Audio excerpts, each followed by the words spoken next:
और अहमद भाई हैं हमारे, तो उनकी भी सेल जो है वो पहले दिन ही जो है वो 80,000 थी गालबन। ये हमारे प्यारे भाई अहमद भाई हैं, इनकी जो इनकी प्रोडक्ट थी, इनके पहले दिन के ऑर्डर जो है वो 80,000 के थे।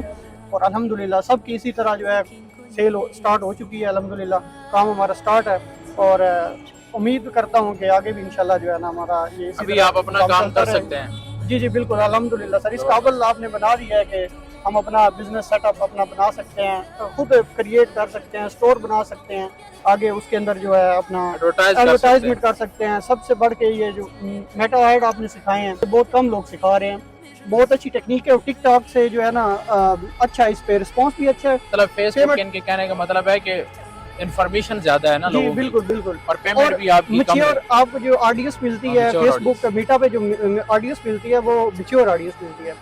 और जो टिकटॉक की निस्बत मेरे ख्याल में जो मीटा ऐड है वो